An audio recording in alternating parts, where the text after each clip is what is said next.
Hey everybody, this is Michael Curtis, and welcome to Rules as Written. apparently, we wandered into the wrong show behind backstage. We were having a little luck discussion, but this is not Rules as Written because I am not as handsome as Grey Pape. So I am here, however, with a whole bunch of other handsome people, as this is Meet the Horde. This is the show that we are going to focus on some of the awesome third-party publishers who have joined the adventures on the Purple Planet and beyond, the current BackerKit crowdfunding program being held by Goodman Games. So before we kind of dive into it and bring some other faces out here, just want to sum up where things are. We have 8 days left in the crowdfunding, just slightly over a week for those of you who are not accustomed to the way weeks work. But we are currently at $260,636. So that is about rough. I think that is almost 4.25 times what the original crowdfunding was for Purple Planet. So thank you very much for everybody who has kicked in and helped us out on this. It's been an amazing journey. Obviously, BackerKit has allowed us to do things that we weren't able to do with Kickstarter. So it's been an experiment. And we thank you for coming along this journey. We are currently heading toward our our next stretch goal, which is tokens for the player's map. So these are going to be cardstock tokens that you can use in conjunction with a blank player's map to kind of, to reveal what you have discovered as the players explore the Purple Planet. And we are at 86%. So we are almost there. We are another 39,000 to go, and we've got 8 more days, and we're expecting that last minute, 48-hour surge, which usually goes on. So I feel confident about this. So it's a lot of stuff going on here, and we've got roughly an hour, so I'm just gonna kind of step out for a minute and bring my first guest in, and we'll get rolling, and we will meet the Purple Planet Horde. So stay tuned to be right back. Hey everybody, we are back. Told you I'd be right back. And joining with me is John Corin, who is our first guest, our first member of the Horde. John, thank you for coming. Thanks for having me. Appreciate it. So this is you're actually one of the reasons I want to put you first is because what you're bringing to the table is a little atypical than what everybody else is. So I figure would do a little special focus. So you are the mind behind Roll Funky Dice. So do you want to kind of explain what Roll Funky Dice is to the people at home? Yeah. So Roll Funky Dice is a site you can go to and create a room, invite people to that room, and roll dice in real time. And you have the full Funky Dice set to roll. And is this app based or is it browser based? Is it browser based? Yeah. Okay. And you came along with this. This is going to so tell us what Roll Funky Dice is in conjunction with the Purple Planet. So in the Purple Planet, we're looking to upgrade Roll Funky Dice to be even funkier. In this case, we're going to get into having a nice initiative tracker. We're going to have character classes, character sheets that you can use that'll help inform the dice that you're rolling. So you're not trying to rework what kind of complex dice you're trying to create every time. So we're really trying to assist the story and get out of the way as much as possible so you can keep on your engagement with the story itself. Okay. All right. So you have you're making allowances to have like the kith character class in there as well, and Yeah, that's like the Purple Planet specific elements is the kith class is coming in. Also the robot class from Die Robot. Shout out to Studio 9 Games on that one. So yeah. So it's already the benefits of working as part of the Horde. You are actually already out with another member of the Horde Pledge, so something they're bringing to the table. So that's pretty awesome. So how have things been going so far? I mean, I know everybody funded within kind of like the first 48 hours. So how have things been going on your end? Yeah, that was phenomenal. One thing I did not do at Roll Funky Dice was to get anybody's emails. So we had all these people using it, and I didn't know who they were. So I was lucky to get in with the Purple Planet Horde and start to find people and people to find me. So it's been really great that way. We did fund right away, and we even crossed a stretch goal, which was having a separate view from the dice rolling room, where a player can have their character sheets and edit them, create the little dice, and get them ready for the next adventure, which was really nice to clear that stretch goal.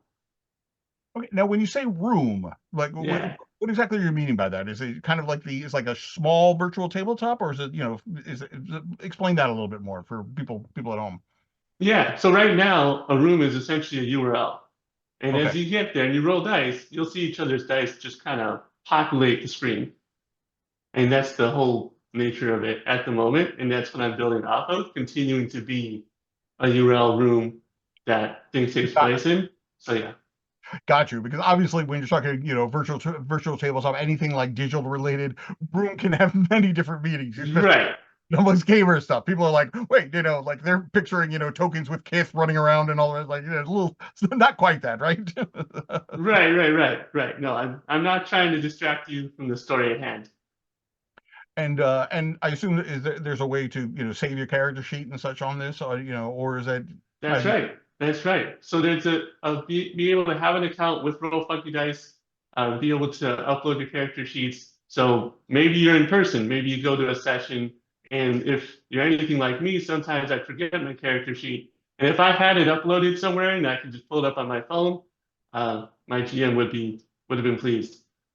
There have been more than one occasion where I've gotten to the game and realized I should have brought something with me, and and Right? I'll have it I've on been a there. shared drive somewhere. It's like, does anybody remember what my strength was last time we were playing? Because I kind of forgot, So uh, being able to access it on the road, definitely a positive. So this is obviously you kind of joined the Horde here now. Things are going along. Yeah, like how far away are you from the next stretch goal? Are we getting close as with the last week left, or? We're incredibly close, and I'm excited about this next stretch goal. It's about getting more original art onto the site from Aaron Creer, again over at Studio 9 Games. So I'm excited about that. We're super close. I don't think it'll take much to get there. Well, I mean, one of the reasons that Joe, from the beginning, wanted to bring people in that is because, if you did not know before you joined, I'm sure you've learned is that Goodman Games is very supportive about the third-party publishers who are participating in Yeah. DCC, to continue to grow. So we're hoping that, if by getting Roll Funky Dice out in front of it, we're going to help you introduce you to more people and, help you continue to build, I mean, obviously, I'm guessing that you probably have more plans just than, well, we're just going to add kith and robots to this, I mean, I'm sure you kind of want to, expand Roll Funky Dice. So, do you have any thoughts about, what the plan is for the future if all goes well? Oh, absolutely, absolutely. I think it's increasing the accessibility of the experience. So I would like to find a way to make it keyboard accessible. You know, make it so you don't have to use a mouse to use the site. And then as time goes on, listening to the people using the site. Like, well, what would you like to see? Let's build on that. And I mean, obviously, with DCC, you have the added complexity over you have over a lot of the other ones because it has funky dice. Right, So right. so obviously it says that in the name. So there's a lot of other VTTs or digital dice rollers out there, who they offer some sort of support with that, but it's not not as great.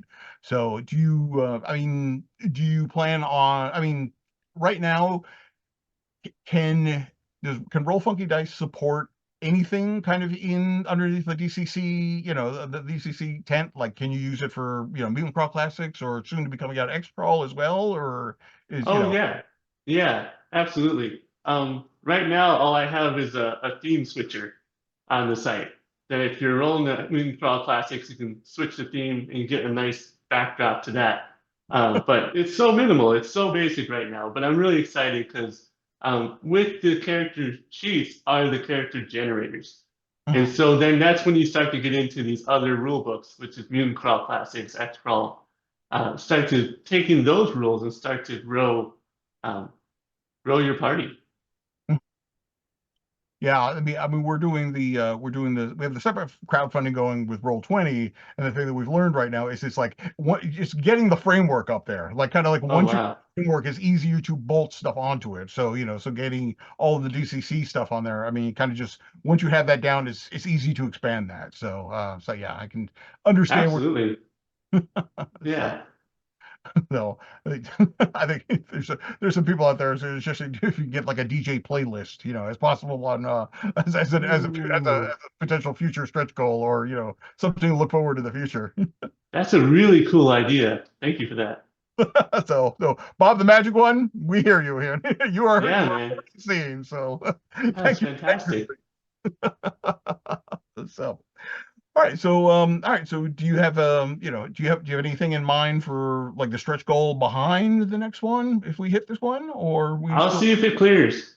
okay? This is already more than I need to do it. I'm already off to the races. So if this happens, I'll keep coming up with it. I just need to see this next one clear. Okay. Well, that is awesome. So, obviously, you funded and now everything is just kind of gravy and, more decorations on top of it, so I'm glad you were part of the Horde. And, do you have any final words? We've got a lot of Horde to squeeze in this hour. So, I feel the horde behind me. I try to get out of the way before I get trampled. all right. Well, thank you very much, Don. I'm sure. Well, we hope to see you for the final countdown show, which is going to be a week from tomorrow night, and we'll get everybody together and we'll watch the ball drop, and we'll see how everybody's been doing. So, thank you for coming up and telling people about what Roll Funky Dice is bringing to the table. No. Thank you. All right. So we're going to drop out, and then I'll be back with the next member of the Horde. Before they start eating each other in the green room. So we'll be right back. Hey, everybody, we are back with the next member of the Horde. Joining me now is Tim Satley. Tim, thank you Hey, for taking some time away from, devouring your fellow Horde members to come on and talk about your adventure for the Purple Planet, which is an awesome name, by the way. And thank what are you. you bringing to the Horde? Tell us all about your adventure. All right, so my portion of the Horde is called Random Acts of Violet, and I am essentially what I was tasked with tackling is the low level portion of the Purple Planet. As you know, Purple Planet is a really tough place to survive. It's designed for characters 5 and above. So essentially, what I did was I took where you have the Escape from the Purple Planet funnel and created a way so that people can go either directly from that or first level characters or zeros can go some other way to get to the Purple Planet and start adventuring right away with level 1 stuff. So I originally started with just a first level adventure called Cavern of the Purple People Eaters, but after finishing that up, I realized it needed more. Plus, I had more time, and you know how Project Creep works. All of a sudden, I created an entire little setting area within the Purple Planet that is, I call it Random Acts of Violent because it's a lot of random items that you're going to run into as you hex crawl through lower level stuff on the Purple Planet. All right. Yeah, I mean, and as you pointed out, there's definitely a level gap between the original adventure, which was 0 and 4th and 0 and 5th, and there's a whole lot of space in between there. So, Oh I just yes. when we originally wrote these were kind of designed to be dropped into any campaign world without planning anything like an adventure path or anything. So, it turns out in retrospect that was a great idea because we've left all this unexplored place for people like you to bring in stuff to it. So how's the crowdfunding been going? Crowdfunding's going great. It obviously it funded first day, which I was super happy with. We've already knocked down a couple stretch goals. I put a lot. I think my biggest focus on this was content. I just wanted to throw a bunch of stuff out there so people had all kinds of stuff to play. I've had two different, no, three different drop-in adventures. Hmm. Two of which were stretch goals. Those have funded. Where the next stretch goal is a free PDF of choice from any of my other MCC adventures that I've done, and that one's 89% of the way there right now. So it's yeah, I really I honestly, I had enough content to where I could do an adventure and a book. And I know Aaron was doing the two things. And I just said, you know what? I'm going to cram it together and make it one horde size offering of a bunch of stuff. So that's really what you're ending up getting. Well, I mean, that's awesome. This was it's always better to have more material than have to pad something out. So, I mean, because if you have more material, you can always cut stuff, and then you've already got the next Kickstarter, crowdfunding thing, halfway planned. So, So, Well, and then you start finding out all those fun publishing things. Like as soon as you get above 52 pages, it's going to cost you more to bind it because they have to use a different process. So it's like, oh, great, all that extra content just going to cost a little more. It is what it is. I don't care. I just want to get cool content out. right. It was actually in a meeting earlier today. We were talking about, yeah, remember 16 pages is actually cheaper than 12 pages. So, because it's just Yeah. by multiples of 8. So it doesn't make any sense. But yeah, that's Yeah. just the model works. So this is specifically you kind of, it's going for the same hex crawl vibe that Purple Planet did. So is there anything, Exactly. is there anything you can tell people about, maybe like an overall plot or, just something about the adventure itself or, without spilling too much? Well, you know what? I haven't really told a lot about the plot, but I did include one of the pictures that you, and a matter of fact, I actually think it's on the campaign page too, which is the lead up to the adventure is where they're actually in a, they find an airship, they're on the airship on the Purple Planet, and they actually end up in a pirate-esque run and gun battle. And then something happens where everything just goes awry and they get led into the first, where the adventure starts. Once they've worked their way through the adventure, then they can kind of work their way, hex crawl within this little area so that they essentially, I wanted to create a space where, first level leading into second level characters can kind of wander around and not get toasted the first, kith horde they run into. Right, right, and that makes perfect sense. So it's kind of like the what's it like the newbie area, any MMO, Yes. like what you can go a little bit farther outside the city, but you don't want to go too far. Yeah, So, you're gonna get toasted. But and now everything I've done prior has been MCC because that's just kind of, that's my jam. That's what I mm, like. But I view this kind of as a mashup. Purple Planet is a perfect place to mash together MCC, DCC. If you want to do X crawl, and all the different things can kind of fit within that universe. And it's funny is as I was doing the mashup, I wrote one of the specific parts um, really looking at the Shutter Mountains and kind of that thought process and the people who are there and said, hey, what if this type of person was in the Purple Planet and then but they were kith and kind of created a whole thing around that. So yeah, I really took a mashup view as well as really I as soon as I found out about this, I went back and read the entire John Carter series of books before I started working on anything because I really wanted to lean into that whole concept. So, mhm. Yeah, Harley and I were having some discussions while this was all going together, and how the Purple Planet it's a very interesting mirror, and it reflects whatever you bring to it, because the whole Sword and Planet thing can mean to a lot to different people. And as you said, mhm. you were like you read the John Carter stuff, but you were also bringing in kind of that post-apocalyptic mentality, and you can really lean heavily into that with the Purple Planet, or that can just be something going on in the background or anything. So it's that perfect almost blank slate to play on. So Exactly. I mean, the relics in the Purple Planet are almost, very, just a slight different version of the artifacts of the ancients in Mutant Crawl Classics. right, right, very much so. So yeah, so that's one of the great things about it, and one of the reasons we were excited to have so many third-party publishers, because we knew that everybody was going to be bringing their own interpretation and their own loves to it. So Yep. so far it sounds like it's been working as intended. So, what do you think? What do you think are you most excited about? Random Acts of Violet. Well, like, what do you have? Oh, This is contributing to the horde. it's what am I most excited about with this?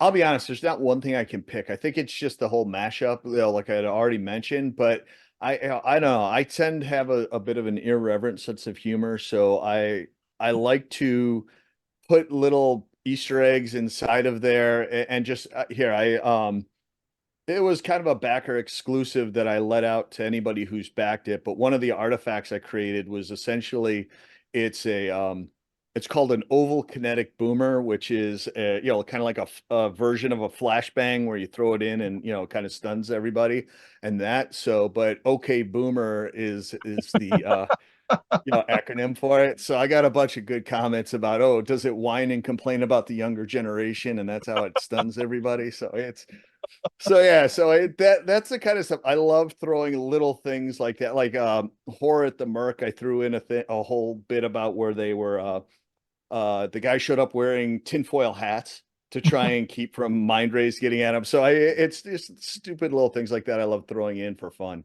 I mean, you have to have a sense of humor on a planet that's literally trying to kill you Mhm. at every given moment. So, I mean, Exactly. nothing wrong with that. All right. So, what do you have? We have like a stretch goal that you're currently working on? Oh, no, So you yeah, said first is the PDFs. And anything planned after yes. that, or I didn't have any planned after that, but someone did make a really good comment in my comment section about how if that one gets reached, I should do like a digital bundle of all four of them. So they get the one free and then they can add on the other three at a discount rate. So I may kind of do that. Um, I haven't thought of anything else as far as stretch goal wise, but usually I just put out the adventure and then kind of wrap it at that. But this is my first like real stretch goal ish right? Yeah, it's it makes sense a lot because especially because this is your I'm going to say third or fourth one out now because fifth I one. okay, all I've right. got four published, and then this is number five. The stretch content is crazy on this. I mean, I got Jeremy Schumann, Father Goose wrote one of the adventures. I got Stefan Saratz wrote a adventure for the drop-in. So I brought in more Horde members as Okay. part of the whole thing. You're subcontracting the Horde is what you're doing. Yeah. Form your own war band to eventually take control over this Horde, right? Exactly. All right. Well, I'm glad things have been going well for you, and I'm glad that you're having such success with Random Acts of Violet. And I'm certainly looking forward to see what you're bringing to the Purple Planet when all is said and done. Thanks. Tim, thank you very much for coming on and telling everybody about Random Acts of Violet. And My we've pleasure. Thanks for having me. drop the link into the chat. So if you haven't backed it already, you can check out Tim's and everybody else's we'll be talking about over the course of this next hour. So thank you very All much. right. And Thanks. be back in a moment with yet another Horde member. So stick around. Hey, everybody, we are approaching the halfway mark with the Horde, and my next guest is Ed Stanek, a man who some of you probably already own his stuff, but he's bringing more stuff. Ed, welcome to Meet the Horde. Happy to be here, man. So why don't we talk about what you are bringing to the Horde because that seems to be the theme this evening. All right. All right. So tell us about what your contribution to the Purple Planet Horde is. All right. So my adventure is Memories of the Purple Planet. And when we started off, the Horde got together and said, let's have everybody do a different level. So if people wanted to kind of progress through the adventures, they could do that. So mine was fourth level, so I'm cleanup batter, and so wrapping up that whole sequence, and so that kind of pose some, if you make it to fourth level on the Purple Planet, kind of. So you're basically the last hurdle they have to get through before they actually get to the peril on the Purple Planet. Right. You're like the last boss before the big boss fight, right? Right. I know it's funded, so I assume that things have been going along well for you with the for the course of the crowdfunding. So yeah, it was great to see it's always exciting, that rush of the first blitz that comes through, and to see how quickly we got to having the entire Horde funded was just exciting to be a part of. Mhm. Yeah. So we are how are you doing on the stretch goals? Are you do you have them? I mean, are you? Okay, so initially all I had was the collective stretch goals that we had, which was if all of the Horde members funded, that we had some extras that we were throwing in. So I made a backers only version of my module, so that once the campaign is all done and everybody gets their fulfillment, when I release it for general consumption, it won't have those extra components in there. So those extra components are only for backers. I got to say that I'm really with what Tim just mentioned about his stretch of adding in a free PDF, your choice. I'm going to have to look into that because that sounds really like a cool thing to do. Because I've got quite a collection of catalog stuff that I've already got listed as add-ons, but it would be neat to come up with whatever way would be arrangeable to have people get to pick one for free. I think it's a very smart way to go, is because not only do you have something to be working forward to, but it's not something that is going to take more time off of development and layout and everything. It's, it's just, so it's a very wise course of action. Just have to figure out how to do the fulfillment on that, but I'm sure Tim has some ideas. I'll pick his brain on that. Well, I know you guys know how to get in touch with each other, so give us kind of the overview of what you can about Memories of the Purple Planet. So what's the kind of the rough plot for it, if whatever you can share? Okay, sure. So the part of the setting is that there are two main houses, clans of kith that are focused on that. The ascended masters of those houses each came up with their own interesting way to try to cheat death, so to speak, to try to defeat the impending doom from the Weirdling Sun. And so my thought was, okay, I came up with a yet another house that was on a different part of the planet that came up with their own version of how they were going to save themselves. But the kith being what they are, naturally they all killed each other before they could manage to implement it. And so now the party comes across as basically an archaeological expedition and finds the ruins of this house. And if they can survive the stuff that's in the ruins, then maybe they can figure out how to use what this house had in mind, and maybe they can use it to save themselves. I've so far resisted all attempts to give spoilers on that, so I'm not going to say what that method is. I will say, though, that if they succeed, it'll take the game in a completely different direction. If it didn't, it wouldn't be DCC, right? There you go. Absolutely.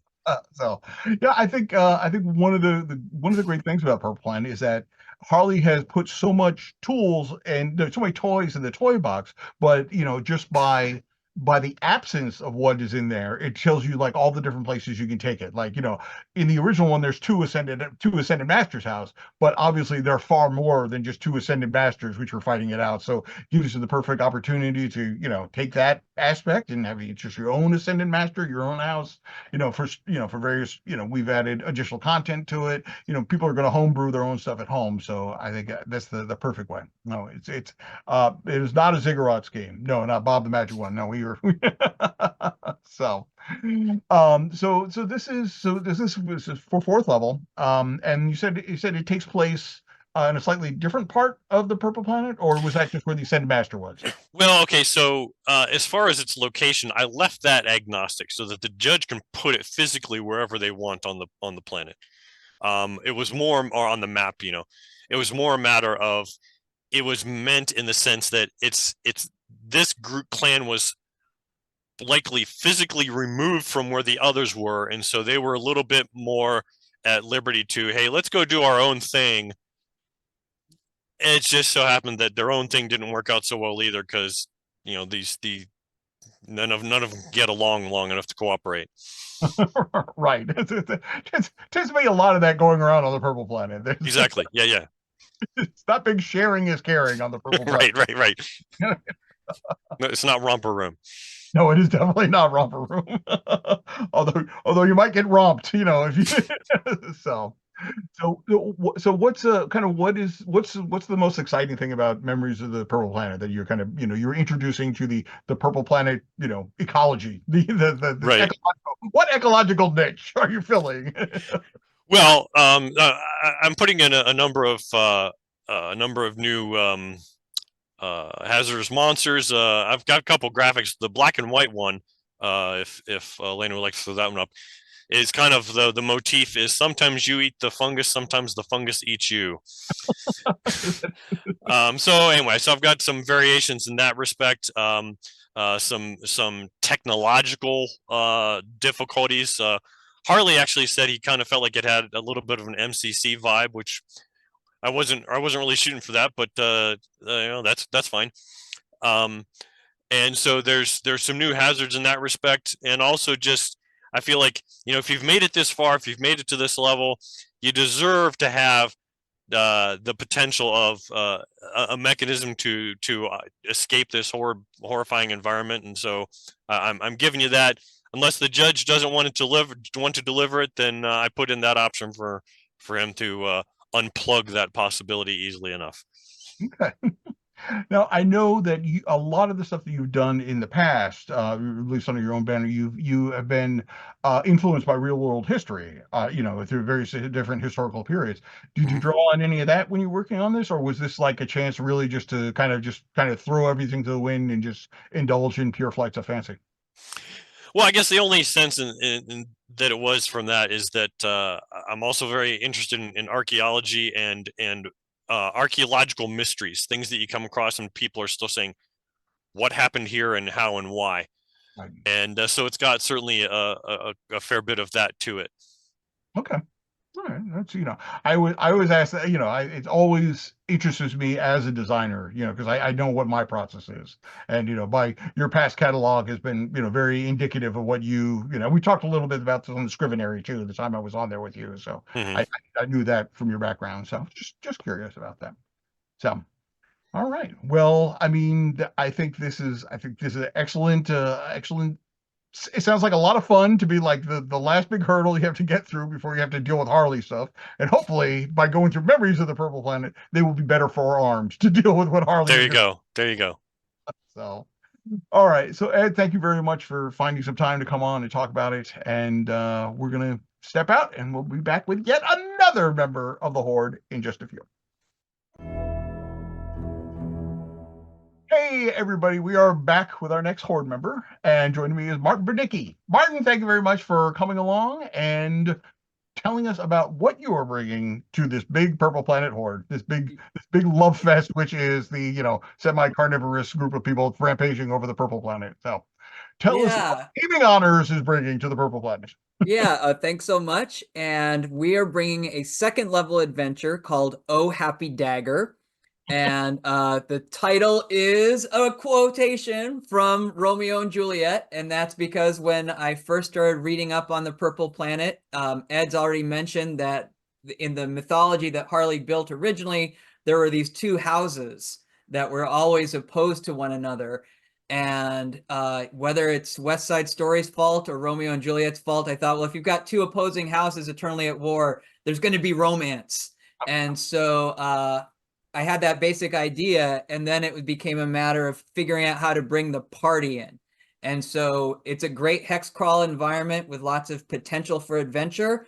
So second level adventurers are going to have the skills necessary to try and help these two star-crossed lovers reunite while being chased by their family and chased by Gribbs. And so it was just it was a fun way to kind of bring in a lot of different environments into the adventure.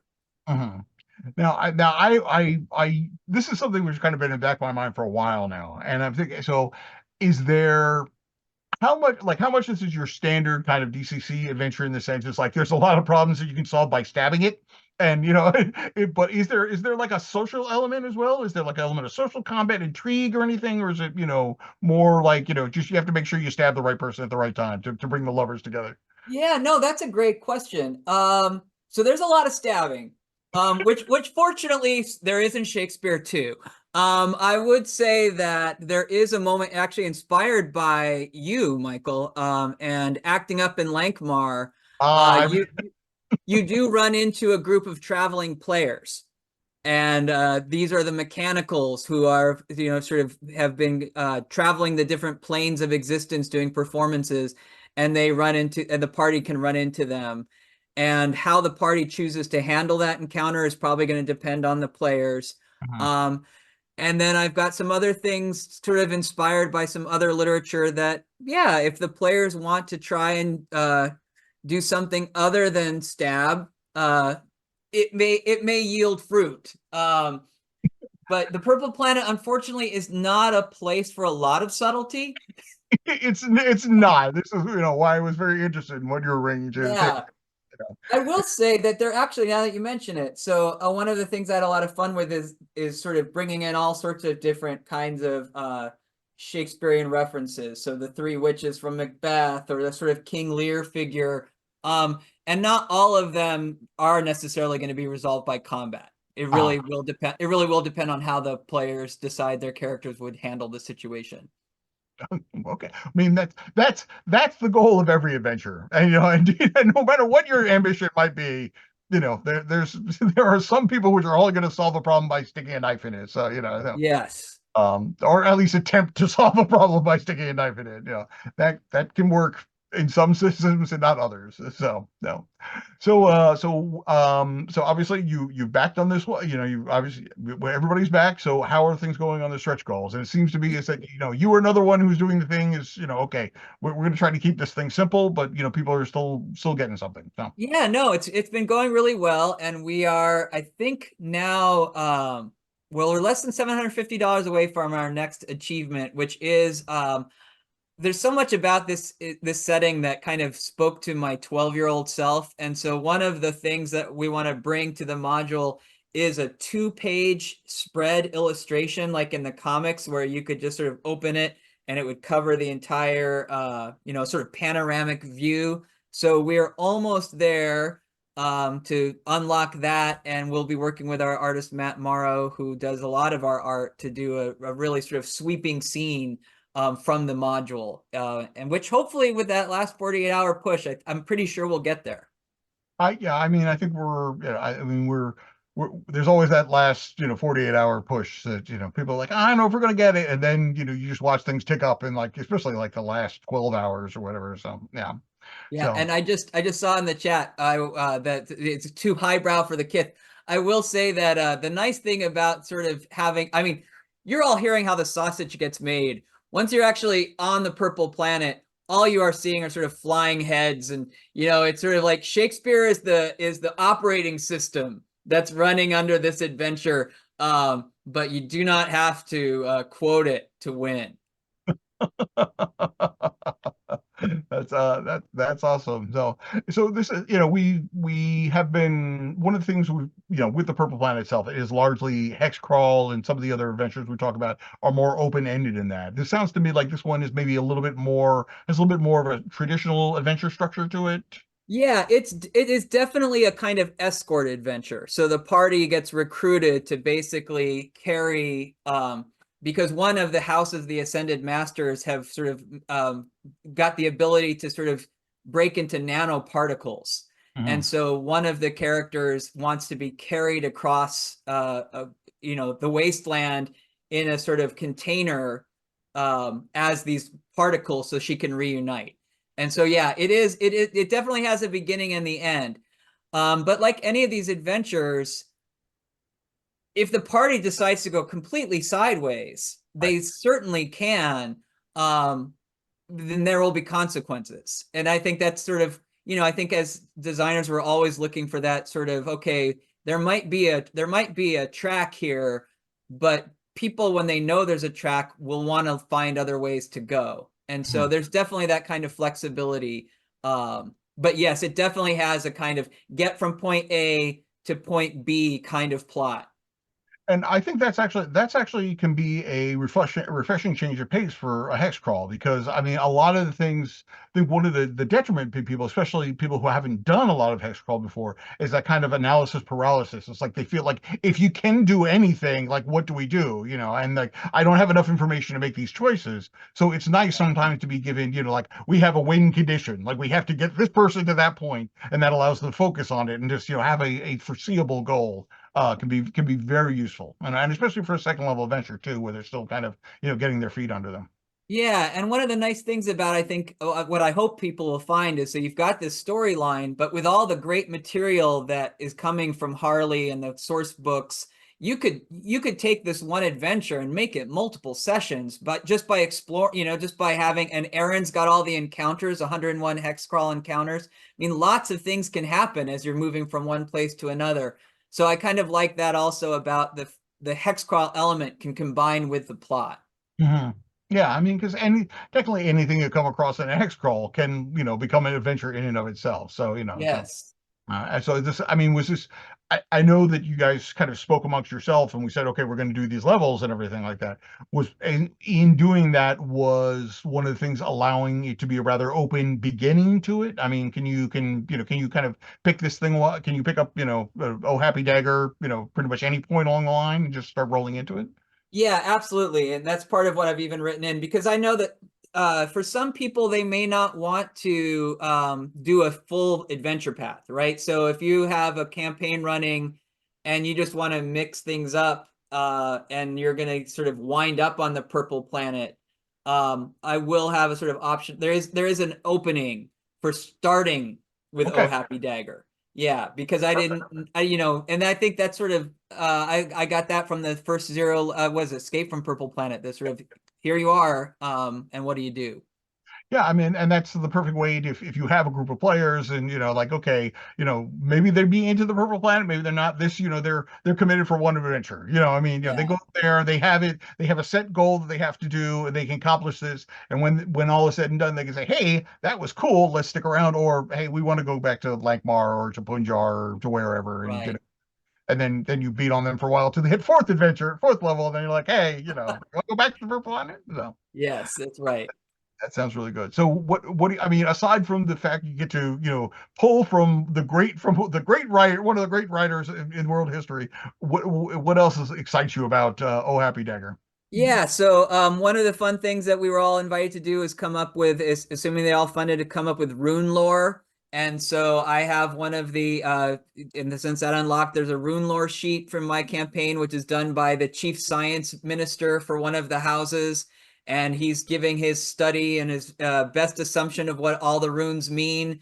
But as you read through the rune sheet, you find out it's really just him grinding axes with a colleague who he thinks is after his job. And so it's a pretty fun thing to do.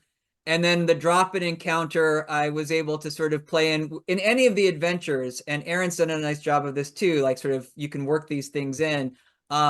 You end up underground to this really ancient theater, and this theater is still set up for a performance where the antagonists are still operative, and so you have to do battle with these sort of drone creatures, because theater was much rougher on the Right. purple. Oh yeah, I mean, when you have to, I mean, Shakespeare had to compete with bear baiting. I mean, Yeah. and I have to say, your rune lore sounds like that was written by somebody who has absolutely no experience with academia. That was Not at all. Yeah, it was totally fiction. It just came to me from somewhere. Oh, that's awesome, Martin. I'm really looking forward to check out Oh Happy Dagger when all is said and done. So we've got so thank you, come on for Yeah. spending time and talking about it. I'm really excited about it, and we've got one more member of the Horde to bring on tonight. So we're going to call it. We're going to step out for a minute, and we'll be back in just a minute with our final guest. Hey everybody, we are back, and joining with me is Aaron Creer. Aaron, I wanted to save you for last because you're bringing not one, but two things to the Horde. So thank you very much for finding some time to meet the Horde. And why don't you tell the people at home what exactly you're bringing to the Horde? Sure. Yeah, thanks for waiting all this time for me. Appreciate it. And doing all this, Michael. This is really nice of you. Yeah, so if you've been paying attention, we've got this whole interconnected Horde group. And I mean, it's really, the advantage is getting them all, really, because what I'm offering for mine is for when you die in these other ones, which you inevitably will in DCC, you have a chance to reboot at 0 level. And so I've got basically a funnel that'll kick you right into, oddly, Tim, we did not plan this, but there is one of the options of escape is like a spaceship escape. And so the fact that he's got this whole spaceship awesomeness, and he actually, I believe he integrated, right, Tim? He integrated the robot class right in there, which is really cool. So there's 2 ways to get at some of that information. But yeah, that's the other thing, is that 0 level funnel has a robot class that now you can play. So, if you ever wanted to know what would happen if your toaster came alive and you threw it in a DCC adventure, now's your chance to find out. But it's got an interesting mechanic where you have to try to constantly override your programming, which is trying to get you to go back to honoring all human life and protecting all human life and being subservient. And so you're really trying to break out of that. And if you ever, you can't burn luck, you're not lucky, but you can burn your core processing, your personality down to try to get some of the same effects. But unfortunately, if it gets too low, you actually turn back into just an NPC robot again. So that's kind of there's some fun mechanics with that class that can't heal, obviously, like other classes, and has to come up with other ways to sacrifice working artifacts. So if you're familiar with MCP. So the whole theme of the die robot is that there's this alien group that's sort of taking advantage of the purple planet's dysfunction, and they've set up a way to mine and harvest on a remote part of the planet green crystals. And so this is a good opportunity for the judge to pull characters in from any world, DCC, MCC, anywhere, because the Orion Mining Company is just gone out into space and just plucked robots, mutants, humans, halflings, hobbits, everything. So you can mash it up right there, and which I think is what's wonderful about that purple planet is that crossover stuff. So right. I mean, with the Yothoth, which Harley introduced, you have kind of dimensional pirates who are who are ranging around, so they can be bringing their own stuff to it, selling it to the Orion Mining Company. So again, anybody who can show up there. And it sounds to me that if you were currently playing MCC and you always said, "Can I play a robot?" and the judge always said no, it sounds like they should be backing your program and say, "Hey, what if we have these cool mechanics to use?" I mean, is there anything that would prevent you from taking the robot class and hauling it right over to MCC? I mean, it's perfectly portable. In fact, one of the advantages of the robot classes, they're made of tech, so they're going to have huge advantages for figuring out artifacts. But it's probably one of their only critical advantages in terms of a class is their ability to kind of figure stuff out a lot quicker than other classes. So that'd be a fun class to play in the MCC world. Do they? I have to ask: do they have like a unique crit table or anything for them, or is it just or are they just kind of like treated as humanoids if they have a weapon?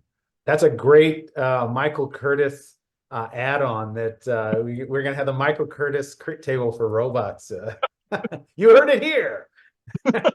That's a good idea. I like that a lot. But right now, I was just thinking they'd use the PC crit table. So. Okay, all right. Well, there you go. I mean, that one's free. Just take that idea and run with it. I'm far too busy to be able to do anything these days. So I'm just those judges will make it. Some judge will make that. They'll be like, I love this. Yeah. Right. We'll see it on Zine Quest next year. Right, exactly. So that's just half of the package is what you're bringing to the purple line, because there's a whole other thing which sounds like it's going to be very useful for anybody running anything on the purple planet. And what is that? Right. So, well, we learned a little. Studio 9 learned a little. The 101 city encounters was something that I always just made out of frustration for when I had characters in a city and they started asking to go to places I didn't have made, or what happens when you're trying to go from the armory to the other side of the city in a massive city. And I wanted weird stuff to pop up. So I started making this chart of all these weird things and eventually published it right around the time, fortunately, when Lankmar came out, which wasn't planned, but was kind of a cool coincidence. And so I thought, okay, time for a planned coincidence. But, hex encounters, you're crossing these wastes. I know that there were some random stuff in there, but this really expands the weird. So it's not all just like deadly. Some of it's just sort of prompts that are kind of intriguing or curiosities. Some of them just set texture to the planet, which the judge may get inspired or the players may explore, and then you're going to have to make something out of it.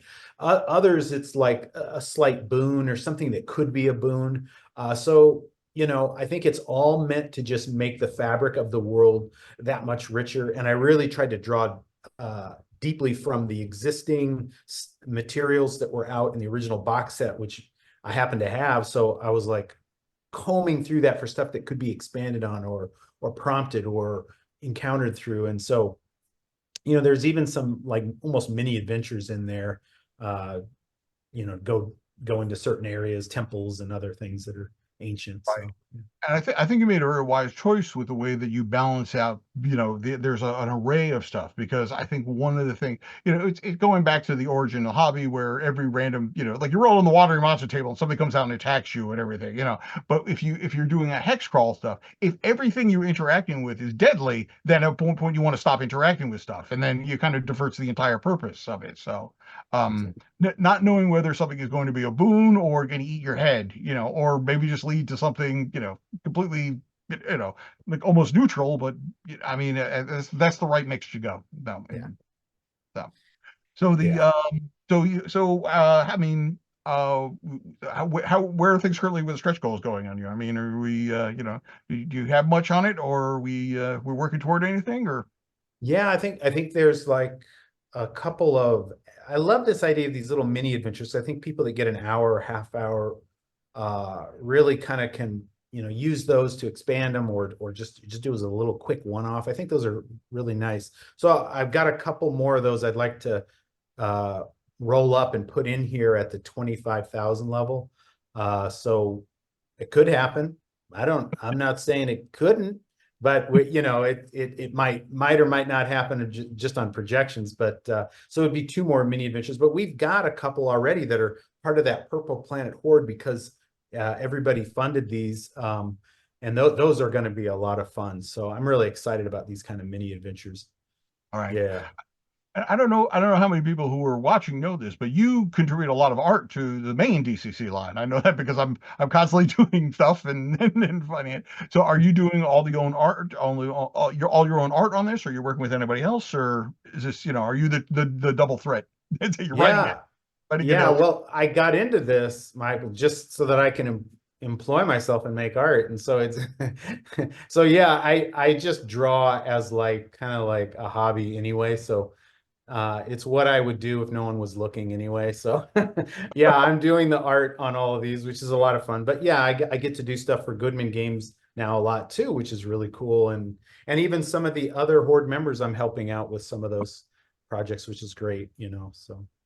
It's another way that we're finding ways to support and work together. And I think that's been my favorite thing about this whole process, is seeing how I think people are going to be really ecstatic by getting this set. Everything from that you've heard here, and from the creators that you haven't heard from, it's a treat. It's all going to be amazing. But I think some people don't know. I think when they see that you get it all, in the Goodman, they just see all those items, they don't want to read through them all. They think, well, that's everybody, right? No, it's not. It's not everything. I'm sorry to tell your wallet, but that is not everything. You've got to get all these other campaigns going, because there's some really rich, cool stuff. And a lot of it is just exclusive for this campaign. So that was one of the deals we made, is that some of these little mini adventures are going to be just right for this and nowhere else. So cool. And remember, if you back 3 or more, you get a set of 3d6 to roll up your next Purple Planet character, and everybody funded. So we've got some goodies coming. So this is not something you necessarily want to wait for, buy retail. So yeah, and you're going to need those 3d6. It's so deadly on the Purple Planet. You're going to wear your regular dice out making new characters. There's just going to be little balls, really. Just oh. Yeah, so yeah, you definitely need a spare set of 3d6, because you'll be rolling that in order 6 times a lot, So, all right. So, any final things? Anything? What are you most excited about out of the 2? I know it's like picking your favorite child, but like, I mean, you've got a cool robot class, you got a bunch of extra stuff to add to your hex scroll. You have which one you're happiest with? Yeah, I probably, just because of my nature, I really love like coming up with little quick moments. So just being able to make all the different kinds of art for the hex crawl was a lot of fun, and just seeing all the ways, and the ways that I'm hearing now, especially that it could blend into like Martin's project or other ones where they're moving across the planet. I think that's kind of neat to have for any judge, to just give the players that sense they can literally go anywhere, and they're not going to run, the map's not going to end. It's, to be able to do something like that, that kind of makes me really happy to see judges get that kind of like muscle in their campaigns. And it could create threads that connect some of these different adventures together, which would be kind of fun too, interludes and stuff. So yeah. I don't want to speak for Harley, but having gone through the Shutter Mountain thing, I think one of the happiest things about a designer is seeing something that you created and somebody else take that and run with it, because they can come up with stuff that you never imagined, and that is a sign of success. So I know Harley is very happy. Unfortunately, he couldn't make it to the show tonight, but he wanted to be on here and just say that he's very happy with how the Horde has been embracing stuff and what everybody's producing. So. Yeah. All right. Well, all right. So we've been about an hour, so I'm gonna step out for a second and come back and give us a little wrap up. But thank you, Aaron, for stopping by and telling Thanks. everybody about what you're bringing to the table. You got it. Thank you. Hey everybody, I am back. And look, I have all my fingers. We didn't lose anything to the Horde tonight. But there's always tomorrow night, because tomorrow night at 9 o'clock Eastern, right where you're watching this tonight, we are going to be having the Purple Planet Q&A show. You've been hearing us talk a lot about the Purple Planet over the last couple of months, since Harley and I started Return to the Purple Planet, since we started the campaign. But tomorrow night is your chance to ask us some questions. So Harley will be on, I'll be on, the Dark Master himself will be on. If you have any questions about the whole process, about what exactly is involved, the design process, the stretch goals, shipping, anything else you come on, hopefully somebody will be able to answer it. So that's tomorrow at 9 o'clock Eastern time.